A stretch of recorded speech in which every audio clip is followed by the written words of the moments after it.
I'm going to go ahead and let these folks talk a little bit more about what they do, introduce themselves, and then we're going to get into the questions. We'll answer Q&A afterwards. I do want to mention, thank you for everyone that's here, because this event can only happen with folks like all of you guys coming in, especially in the DMV area. It's not the easiest place to put an event together, but as you can all see, that people showed out and want to learn a little bit more about the music industry. Everyone here is an artist, involved with an artist, and wants to know how to get to that second, third level of their career. So thank you everyone for coming, and this is gonna be a great panel to learn a little bit more about what it is to develop yourself as an artist. So we can get started with our first panelist. Sean, can you introduce yourself? Man, I feel kind of bad. I usually let the ladies go first, Marvin. If you don't mind. We could do that. We could do that. What I mean? Sean is a gentleman. That's just how I was raised, man. Of course. Right. So just don't show me up. No, you're so fine. Hi, everyone. My name is Dome Sorrells. I currently work for the Bowery Presents in New York City. We have 30 venues in the Northeast, and what I specifically do is I work with brands and artists and venues, and I help pair them together, and I help secure revenue for small upcoming artists all the way up to like massive artists like Casey Musgraves, Leon Bridges, and so on. My previous experience in the industry, I worked at Columbia Records and Republic Records in sales, very similar to what I'm doing now. It's lovely to meet you all, so thank you for having me. Awesome. Round of applause, guys. Emma? Hi, my name is Hema Castro. I'm an audio engineer, composer, and I manage a recording studio in Los Angeles. I co-manage a recording studio in Los Angeles called Stone's Throw Studios for the label Stone's Throw Records. I have some experience doing organizing and producing sync camps and workshops, and I also am a consultant for Women's Audio Mission in San Francisco. And yeah, I'm excited to be here and talk about audio engineering and composing and that hustle. Awesome. Round of applause, guys. Now we can go back to Sean. I'm Sean Glover. I'm at SoundExchange. We collect and distribute all the digital streaming royalties in the music biz. So the music you hear on the web, cable, and satellite. So that's, Sirius XM. The web is the thousands of webcasters.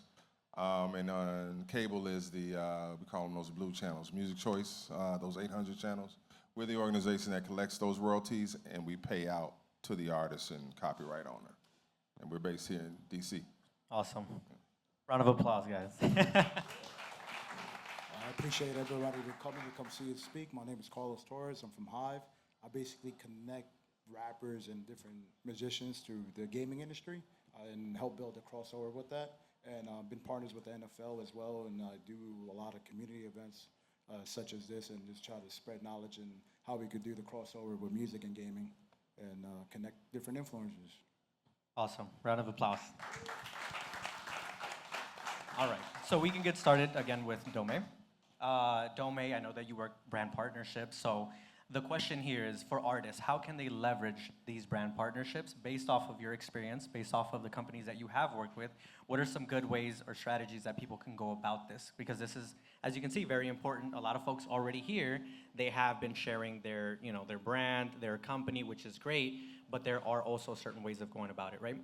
Yeah, for sure. So something that's really popular and happening is micro-influencers, and I feel like a lot of artists might have to start thinking about themselves in that way. So the audience that you're building is just extremely niche and extremely specific, which is something that brands are actually looking for. I think somewhere to start is like by genuinely asking yourself, what brands do I love, which sounds like such a silly question, but where you draw that brand parity is where you can start making those relationships with brands. And that relationship can easily start as commenting on their social media, liking on their social media, and finding ways for you to start promoting their product on social media, product, service, or whatever it is. I think as you continue to grow those relationships and grow that brand presence online, I think so much of it is, you know, you're an artist, you have your music, you have your shows, which is incredible, but there's also like an untapped revenue stream, which is like being an influencer. And part of having that brand and having that audience is being able to maximize your revenue, and that goes into sponsorships. So I know that was pretty vague, but so yeah, finding brands that make sense for you and then starting to engage with them on social media, and even cold outreach works. I do it all the time, and I get 50% of the time I get responses. And you never know, like invite brands out to your shows, you know, invite them to your release shows, make them come out, and you'll never know, like you might get a free product one day, and then the next day you might get a $100,000 sponsorship. So really start building the relationships now, even if you only have like 1,000 followers. The longer Awesome. the relationship, the better. Yeah. Awesome. Could you give us a quick example of like a good case study that you have seen? That's a really good question. I'm trying to think. I think I can't like name the artist specifically, but they were really into this brand. Hold on, give me 1 second. I'm like totally Bombas socks, which is like so specific and so small. But he was really like down with the brand. He loved the brand, and he literally just started reaching out to them on social media and sent them a message, and totally didn't think they were going to respond. And the next day they sent him like 2 boxes of socks, and then the next thing you know, they did like a paid partnership together, which basically looked like a collaboration post with like advertisements, and also like using his music in the advertisements as well is another like revenue stream as well. So it's just more than like being an influencer. I think artists have more of an earning like power than influencers have, because you have the music, because you have the talent, because you have more notoriety than I think, you know, a regular influencer does have. So that's an example, yeah. Awesome. And I do want to give another example based off of what we have done at Songtrust. We have done collaborative events with artists. So there have been showcases, there have been networking events. What I will say on top of what Dome said is that if you have data to back these things up, that holds a lot of weight, right? You can cold email someone, but if there's no data backing that up, then there's nothing really for myself, Dome, or whoever else is doing brand partnerships to kind of move forward, right?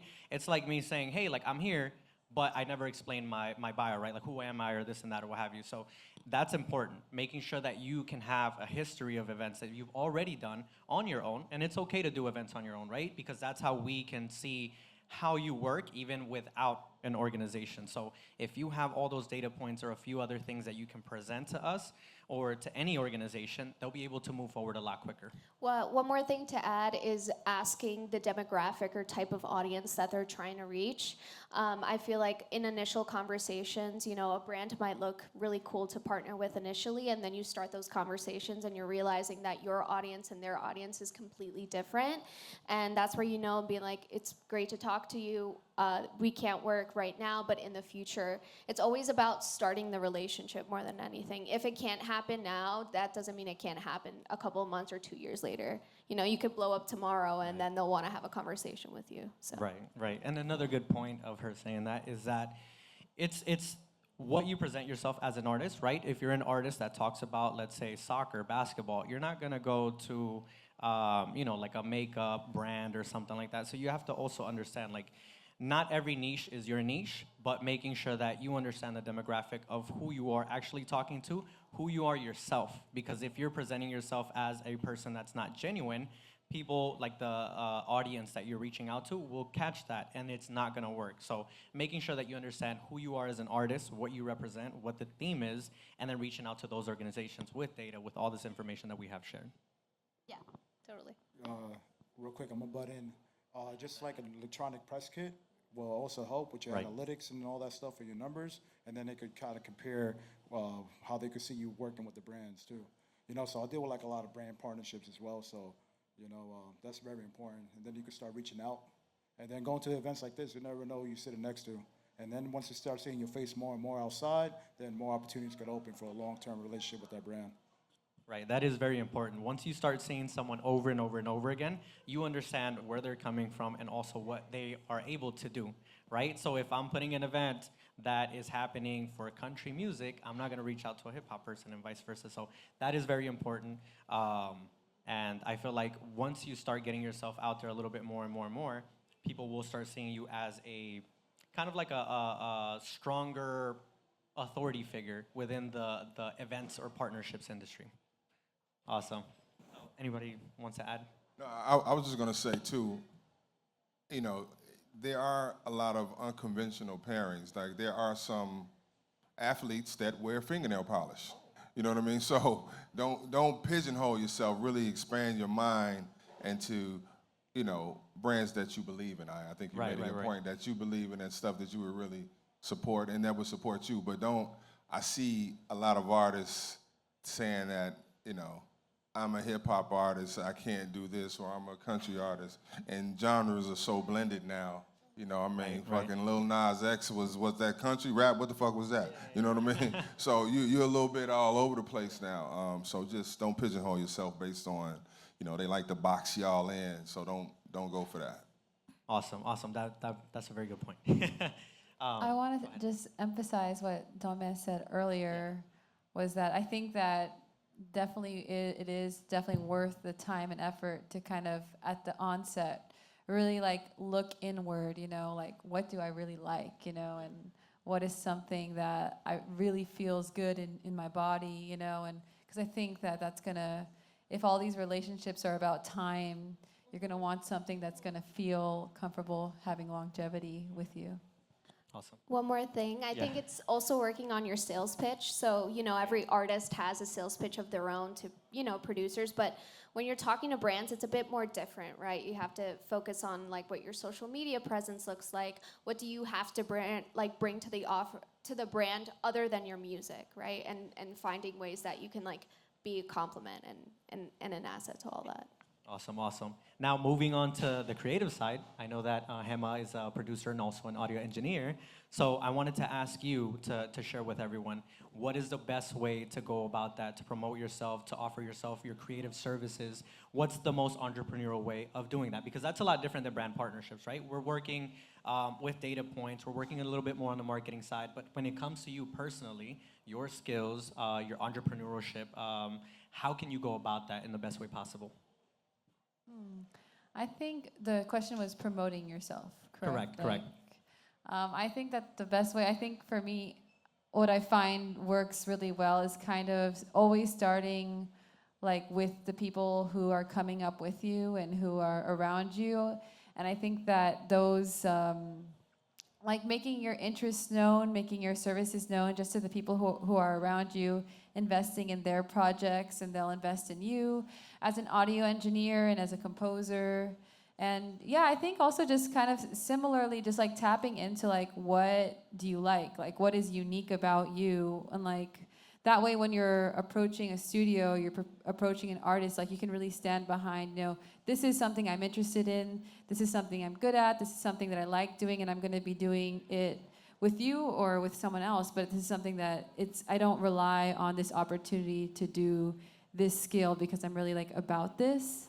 But yeah, I would say like for me in terms of promoting, I think, and like bigger opportunities I've had, it really has come from relationships that maybe I started like 5-10 years ago, and was just birthed out of like similar interests and just genuinely wanting to invest and connect with a person's project or a company's project. Awesome. I do want to dive into that a little bit more because I feel like it's very important for people to understand that your cohort, the people that are around you right now, your age, your specific time frame, I want to say, these are the people that are going to help you out. A lot of people like to, like you said, reach for the top. Sometimes the top is not accessible, which is fine, but the people around you are growing with you, and these are the folks that it's better to connect because they're more accessible, right? I can call this person, I have their text, I have their Instagram or what have you, which is different from, for example, reaching out to like Bad Bunny or something, right? He's not gonna answer the call. So I feel like it's very important to understand that you can grow together with the folks around you, right? That's kind of the Yeah, totally. And one thing that may be obvious, but I think really does help is like actually like going for coffee and like getting meals and like actually like linking up with your friends or like people you met at that show or that one other audio engineer that you met at that studio, because I think like, yes, there is a lot of pressure for everybody to be very active and visible on social media. So, you know, but something that gets distracting is you feel like you're constantly talking about, I'm in the studio, you're constantly talking about like, look at this plugin, or look at this plugin sponsorship I have. And so to you, it feels like, of course everybody knows what I'm doing. I post about it all the time. I get so many views on my stories. It feels to you that how could they not know that I mix now? How could they not know that I'm working at this studio? But everybody is so saturated with things. Like, it could be someone who's like, you think is just knowing everything you're doing, but they seriously don't. Like, I think that we really need to continue to prioritize those like person-to-person conversations, and just like letting people know, like in person, like, hey, I'm mixing for this now. I'm looking for this. I've been recording this. Do you know any artists like this? Those kind of conversations like need to continue to be had, and like, yeah, really keep pushing for that and not get distracted by just like posting, you know, and assuming people are seeing it. Very clear and intentional. And I do want to mention, aside from that, music communities are great. For example, we have Dome and Hema through Keychange. So again, tapping into different kinds of resources like communities that can set you up with folks that are, you know, within your city, within your range, or what have you.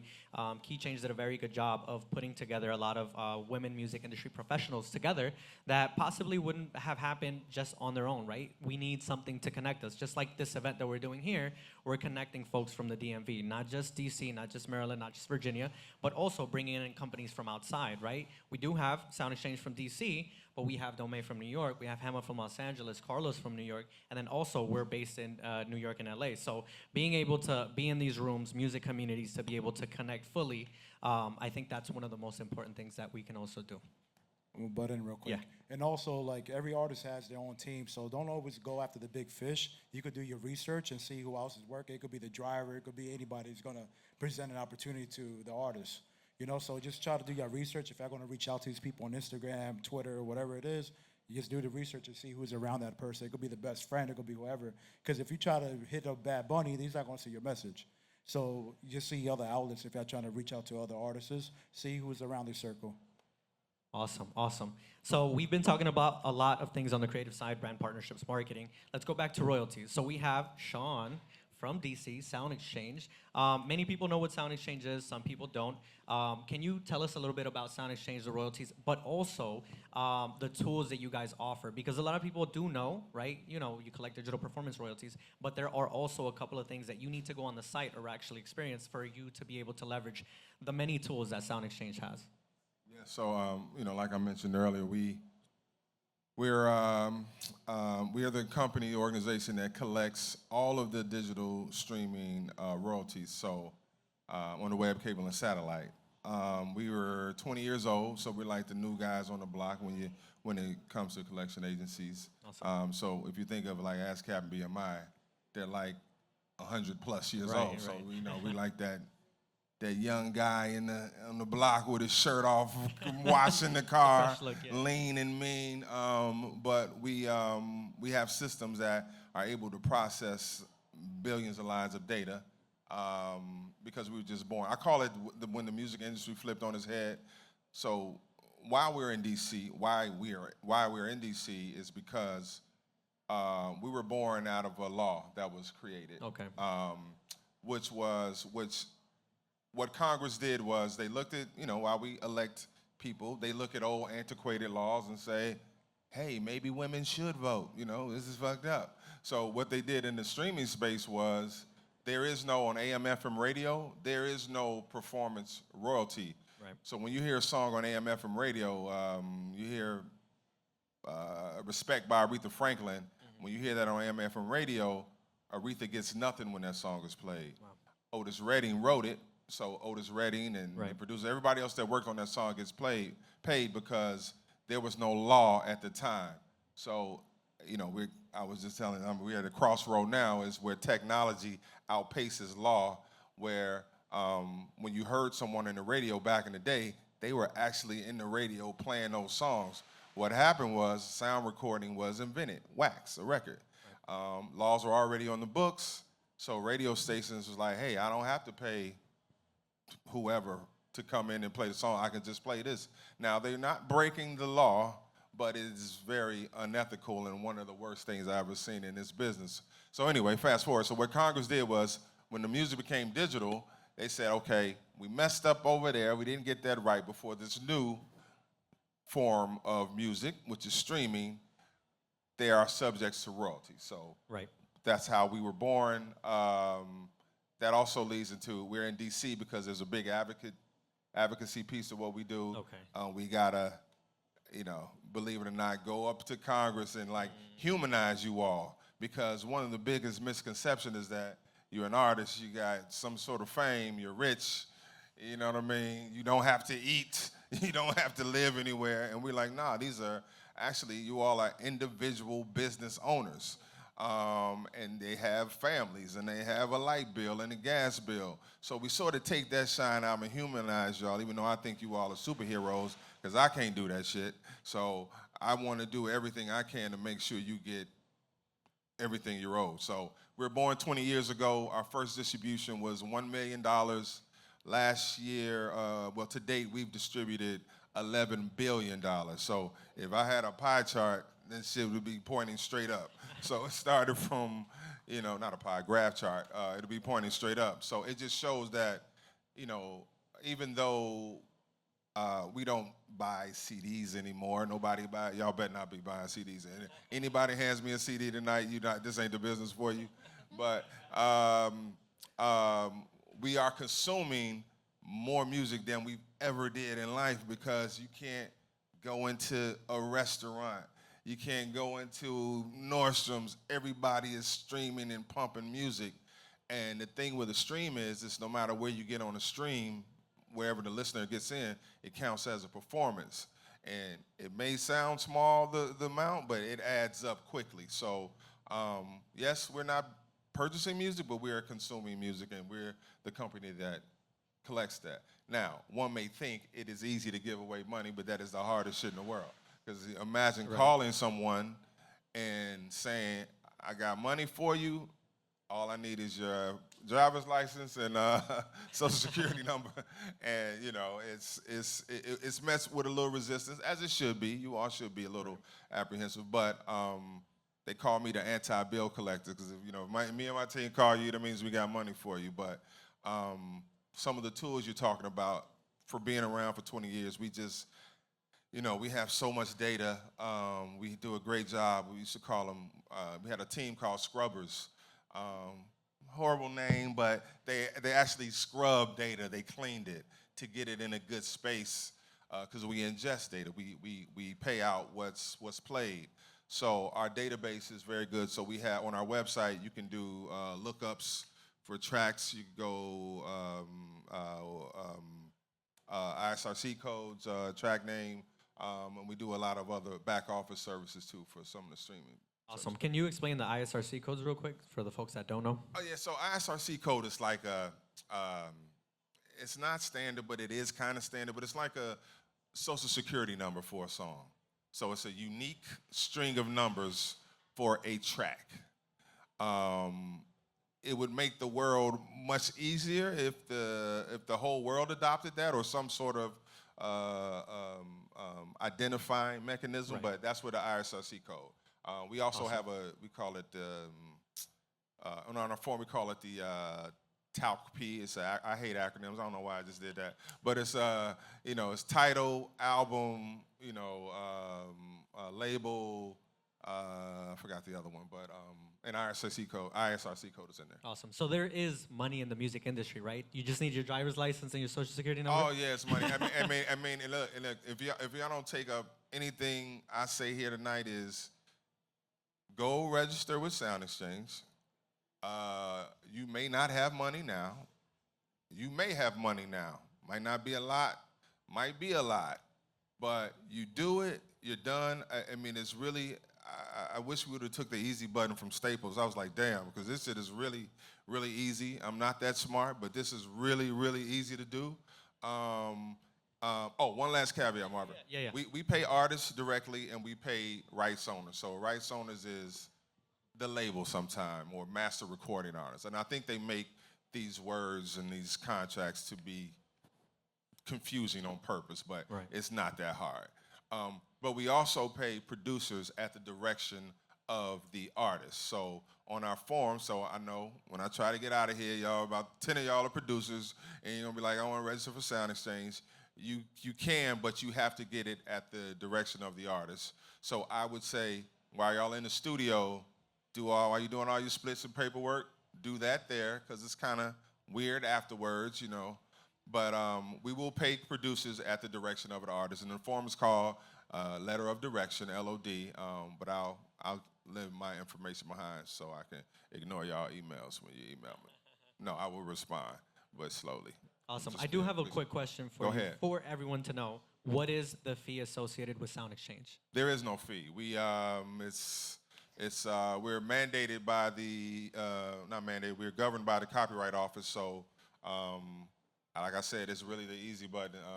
Right. So all you have to do is register. And Yeah, then the you'll get rest your is goodies. there's no fee. Yeah. Awesome. And we also collect. I mean, we collect in the U.S., but we also have reciprocal agreements with, I think, about 50-something countries now. So there's a lot. other SoundExchange likes around the world. So instead of having to go to those other 50-plus countries, or I can't remember the number right now, you can sign up with us as a member, which is free, and we'll go get those royalties for you as well. 50 is a lot. 50 is a lot. You had something? Can you register with Songtrust if you're already registered with BMI or ASCAP, or is that like you just choose one? So SoundExchange, right? Sorry, Sound. Yeah, I was yeah. looking at that. You can. Sound You Exchange. can, by the way. Yeah, you can. So here's the difference. They collect for, you look at a song, you got a copyright. They collect for the words and the musical notes, the composition. We do the performance, so the person that brings those words to life. It's a performance royalty. So using the Whitney Houston example, I Will Always Love You. Dolly Parton wrote that. I don't know who did the composition, but Dolly gets her piece from them, and Whitney gets, the performance part from us. So you guys handle performance royalties? Yes. Okay. Yeah. Just performance royalties? Just performance, yeah. And So this there's is- no conflict. This is on the Very master cool. side, right? On the recording side? Yes. Okay, so Yeah. Okay. there is a difference. I see. Right. So the difference, and I want to point this out now that we're talking about royalties, there's a difference between a recording/master side, what we used to call master, right, with the publishing royalty side. So you can collect with SoundExchange, and then you can also collect with your PRO, BMI, ASCAP, and a company like Songtrust, right? Publishing royalties, this is one half, master's royalties on this side. But again, you still have your writer and your publisher's share. So you want to have everything set up on your publishing side as well, recording royalty side, so you can get the most out of your royalties. And just to give you guys a quick recap, you get performance, you get mechanical, and you get microsync with Songtrust. You can pick those out yourself, the MLC for your mechanicals, or maybe Harry Fox Agency. But again, we're kind of like SoundExchange in the sense that we're putting everything for you in one. 245 countries plus. We also have a ton of mechanical royalty organizations, national and international. So these are the things that everyone here would need to start to know to understand. Okay, what is a mechanical? What is microsync, right? I know that I'm on Instagram and YouTube, but how do I actually collect these royalties? Who do I talk to? So it's important to have all the different organizations that can help you collect royalties. And if you're an international artist, then you start looking at something like Songtrust. If you're just playing in your state, it's okay to just go with ASCAP and BMI, right? Because these are the organizations that are already helping you in the US. Once you start leveling up, you need to have that education aspect. So when you do register for a publishing admin like ourselves, or maybe a traditional publisher, you're not thinking, okay, this organization is taking too much from me, or what am I doing here? What are they actually doing? Once you start understanding the music business and the rules and regulations to it, you can join something and be sure, okay, this organization is collecting A, B, and C, and D for me. I don't have to worry about it too much. And if I need something else that I'm missing, then I can go to SoundExchange, or I can go to my distributor to get my other parts of my recording royalties. And again, very important, royalties will carry you as long as you push your music, right? These are your residual royalties. As long as you can push your music, for example, the Dolly Parton song, that song can be covered and you can get some royalties off of that. So it's very important to understand that your music doesn't end now. You can keep pushing it over and over and over again. It's your copyright, right? You can push it on TV, film, ads, whatever it may be. We are still hearing songs from the 80s. It's 2024 now. We're still hearing songs from the 80s. So just kind of take that as an example of understanding your copyright, your royalties, how you can actually earn these things, and how you can use that as a different part of yourself as an artist in the industry. But yeah, royalties are great. Now we're gonna go. We're gonna go to the gaming side. So this is a little bit different, right? A lot of people don't really talk about gaming. There's different ways of going about collecting or generating income with gaming. Carlos, can you give us a little bit more information about what brand partnerships look like with gaming, what you can actually generate, and what are the most common things that you have done with artists? Yeah, basically you got to be open to new tech, right? So the gaming is a whole new thing, crossover, where a lot of artists are pushing the music through streamers, players, esports, and a lot of these events, you know. So basically just, my bad, I'm just froze a little bit, but basically just networking more, you know, and try to figure out how you could reach these streamers. And from there, you know, they start putting the revenue, like the revenue shares through, like, you know, the streams, which he's going to be collecting and all that cool stuff. And then just opening more avenues with the game developers. So the game developers is a whole nother world. Now you get to push your music and push your sound into the live events, you know, like the big esports stuff, where it's like, you know, 60 million plus people watching, or 11 plus people, like whatever, you know. So basically just expanding more into like the gaming industry through that outlet. And then just reach out, and you could start reaching out to different people, like in the gaming space, where the developers and the music directors from different avenues, and just pitch your music to them. You know, you can always reach out to everybody. So basically, you start the EBK, right? You start reaching out to these different developers, and then going to these events. So you have to have all your publishing splits already lined up, see who does what, because then, oh man, there's a lot of information. Oh, wait, can you talk a little bit more about splits? Can you explain that? Yeah, so 1 second. That's very important. Yeah, so basically right now with the gaming space is like hip hop in '89 right now, right? So right now is the perfect spot to get into it, because not a lot of musicians are getting or watching that space right now. So right now is the perfect time to get in. So being able to know how your music could catch the vibe from different video games, you know, so it's just like, I'm trying to explain. I'm froze up. No worries. I just want to notice, because I'm starting to see a link between, you know, said micro influencers, Yeah. you know? I feel like there's probably so many gaming micro influencers who are not used to being pursued and like seen as like music curators or like even cool music people. And I feel like they'd probably love to be hit up by like a cool rapper and be like, 100%. hey, can you play my song on your Twitch Absolutely. while you're like streaming to all your gamer followers? Yeah, so basically just like that, where you could just catch different revenues from there, and that just open up more doors. Like an NBA 2K could reach out to you guys, or, you know, all these other games, League of Legends, Fortnite, you know, like the thing in 2020 where Travis Scott just took over Fortnite, and now everybody knew who Fortnite was, and just opened up new alleys for musicians and artists, producers, and so on. And that just opens up more doors for artists and whatever else, because he could be a part of the soundtrack, he could be part of the sync stuff, he could be making exclusive records for the tracks or the games, and it's just like a whole type of world that just opening up right now for us, you know, people that's creating this cool stuff and cool music, you know. Awesome. And I do want to touch a little bit more about the split sheets and also video game sync. So split sheets, again, a lot of people go into the studio and they don't understand that this is the contract that you need to walk out and be able to say, okay, I know what percentage I have on both the master side and the publishing side. So if you're not walking out with that, then that's not even your work anymore at that point. Anybody can say it was this percentage, that percentage. You might have to go to court. You might have to do so many different things. But if you know that you need to have your percentages and you're able to negotiate that in the most professional way possible, then you can walk out and say, okay, I know that I have this percentage, or maybe I have the rights to be able to sell this to a sync company or video game sync company, and I can move forward without having any much trouble, right? Once you start growing to that level, you're gonna start having a lot of legal problems. So you wanna be preventative instead of having to deal with it afterwards, because afterwards, that's where you have to come out of pocket to make sure these things are handled. So split sheets, 100% important. Video game sync, that's very similar to traditional sync, but very different in the same aspect, because you're not getting paid the same royalties, right? With a regular sync, you can pitch your song, you get some residuals depending on what your contract is, But with video game, it's different because you might just get paid for that specific instance right then and there, because it's not like they're tracking certain things, right? On top of that, with video game sync, they might ask you for a lot more. So there might be hits or sounds that they're putting into the music, so you might have to dive into it in a more orchestral way, right? Because in a fighting game, maybe the sound changes a little bit, or maybe they want you to give a sound when somebody is doing a combination or something like that. So being able to understand how to go about video game sync can help you out a lot. It's more work, but there's another avenue there.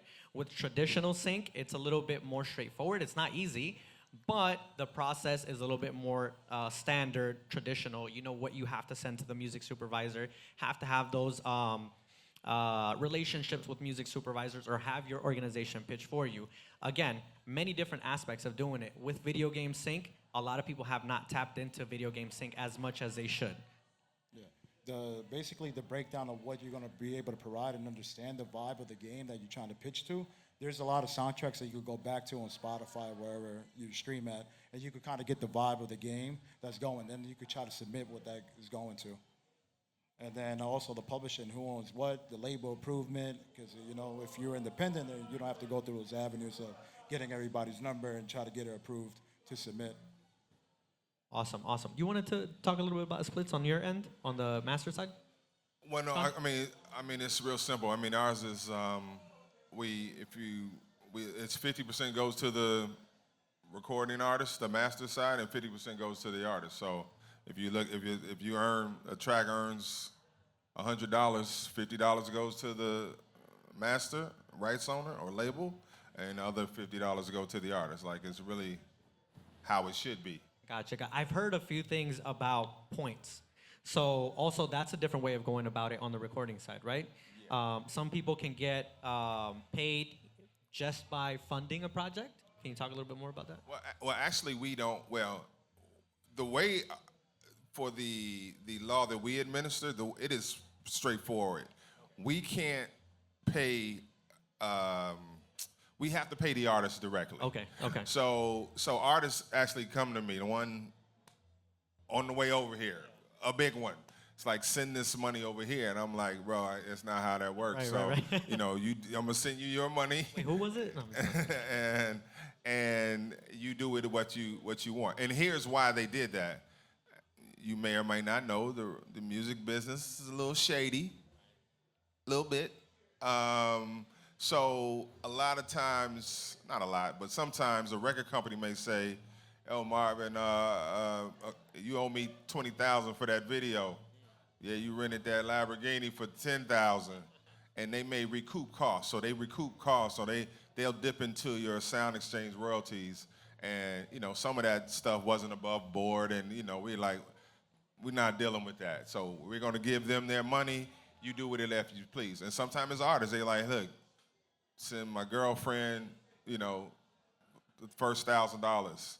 Send my second girlfriend $500. My third, I mean, this is real stories, you know. So and that's how it is. So we can't do that.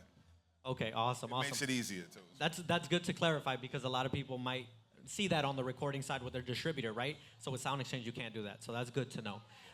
Kind of transitioning into, now that you're on the mic, what is another important aspect of the music industry that you think is important aside from royalties? And then we'll go to each person after that. Oh man, I think I mean you all were touching on it. It's two things actually. One, I'll tell people all the time, show business is 2 words. We focus way too much on the show. It's way too much on the show. You need to handle your business. A lot of artists want to be, have these handlers and all these people in their pockets. Man, just learn how to read. If you can read, you can work a lot of that stuff out. The second thing is you got to know when. Some people, just because you buy a laptop and it comes with GarageBand, you are not an artist. I'm a dream killer. I'll tell you. But there is no right or wrong music, but if you're doing it for the wrong reason, some people really do it for the art. If you're doing it to make money, this is not for you. If you're doing it to run away from some other responsibilities, this ain't for you. Really do it for the art, because I think people are chasing the wrong things, and they're writing songs for the wrong reasons, or trying to make songs for the wrong reasons. So just like we have fast food, we have fast fashion now. We got fast music now. And just like with fast food, shit may taste good going in a little bit, but you might not be able to live off that Taco Bell. Like it ain't sustainable. So really work on your craft, man, and really have longevity. Work on really being true to the art form and being true to yourself. I think you said, look inward, your inward circle. Yeah, I think that word stuck out to me. Awesome, awesome. What about Dome? I think relationships is number one key for anything, no matter what aspect of the industry that you're in. I think I'm very introverted, but no one knows that. And it came from a lot of forcing myself to do stuff that made me uncomfortable in a good way. So being here at an event, talking to as many people as possible, there were so many times where I met people that were like, I don't know, the bouncer to something, or like the security guard to this, and the next thing I know, they're managing an artist. So I think relationships are everything, and continuously like harvesting those relationships and like cultivating them. So checking in on people, making sure they're okay, trying to keep everyone updated with what you're doing. You never know where it'll go, and I feel like a lot of artists that I talk to, whenever something good happens, they get a really good opportunity. 9 times out of 10, it's through a relationship and not because they got lucky. So I think that's, for me, like the biggest thing that I've seen, even like working with DSPs back at labels, it was always, always, always relationships. And that's funny that you mentioned, just side note, the bouncer situation, because that's how Suge Knight helped start Death Row. So just kind of keep that in mind, right? Like, those relationships can happen anywhere, especially if you have that entrepreneur. That's the wrong bouncer, bro. Damn. but he did what he did, right? You're right. Damn. But that goes to show that you can be in the right room, right? Everyone's like, who's Suge Knight? You might get shot, but it's a relationship. You started Death Row. That's part of it's part of the name. But that's a good way of putting that's a good way of putting yourself in a room where you can kind of get those opportunities. Now, Hema. Could you repeat the question, Marvin, just to refresh me? Yeah. What is something else you think that is important aside from what you have already said to be able to develop yourself as an artist? Okay. One thing that I think, and this is, I guess I'm also going to speak to like studio talent or creative people, like me being, I primarily make my living off of being like an audio engineer. So I think that the thing that I would put out there, I think is important, is to just be like an open-minded person, and to like be curious, and kind of whatever you do, try to be really good at it. Like try to like be a nerd about like whatever you're doing, because that's gonna, like being nerdy and like just being interested in the craft, like the art, like that's gonna keep putting your ego aside, and just being like interested is gonna really open your mind to other opportunities. For me, like as an audio engineer, like I don't just like work in the studio with artists. I also like do audio installations, like speaker setups for like art galleries, and I do like sound design for podcasts and films, and sometimes those things pay me like a lot more than like it is like when I work with an artist, but it really balances out, and it gives me the opportunity to design and live the life I want to live. And that's because I'm open to the opportunities, and I'm open to like consistently like building my skills, like no matter what I have done in my past, like I'm always open. And I think that helps. And yeah, I guess like, seeing the music industry as, a gaming industry, seeing the music industry as a tech industry, seeing the music industry as business, or, as an audio industry, kind of like knowing that I'm not just in music, like I'm also like have a foot in all these spaces. How can I work and how can I make money in all these spaces? How can I market myself in these different directions so I can keep like hustling, I can keep making money? And you'll find that maybe your talent and like this craft you have right now at this today, this month, isn't like being given a lot of value in this industry, but at this moment today, it's being given way more value in the tech industry, right, in the gaming industry. Like just go where they want you, like not like be stuck. I have to make it work like this. My dad has this saying. My dad is from Mexico, was a farmer, and he has a saying that's "mata la vaca que no da leche." And he always tells me that that means kill the cow that doesn't give milk, you know? So if it's not giving milk, use it for meat. Like, just don't be stuck. Like, continue to look at what's out there. Awesome, awesome. Just have fun. Don't take the fun away from what y'all doing. And then also to build a relationship more, be on time. That's one thing. You got to just be on time, respect other people's time. You know, I built my relationships through a lot, like just being on time and just keeping my word. He was on time today. I was on time, before time. But that's one big thing where you got to just respect other people's time, because they're going to see you respecting theirs. They're going to reciprocate that and build that relationship more with you guys. You know, and just don't take the fun away from it. You know, don't think about the money. The money's not even there to even count it yet, you know, and just give it all.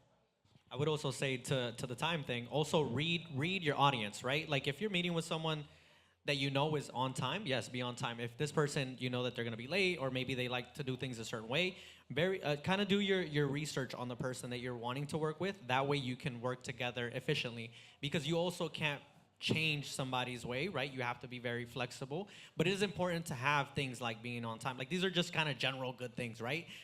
You don't want to like call somebody and they call you like 3 days later or whatever the situation may be, but also it's understanding the people that you work with, your audience, knowing how you can work best and be efficient. So that's a good point. And I also want to point out the audio engineer situation that, again, there's many different ways to be able to generate income. If you're a producer, that doesn't mean that you just have to be a producer. You can do many different things. If you're an artist, you don't just have to be an artist. You can also be a composer. You can do this, you can do that. There's so many different things that you can do. So instead of putting yourself in a box, you can open yourself for many different opportunities to generate income. And then you go back to doing the fun thing that you like to do, which is being an artist or a producer or whatever the situation may be. So these are amazing points that everyone here is making. Different ways of generating income. Thank you again. DMV is showing up and making sure that you guys want. Oh, go vote. Go vote.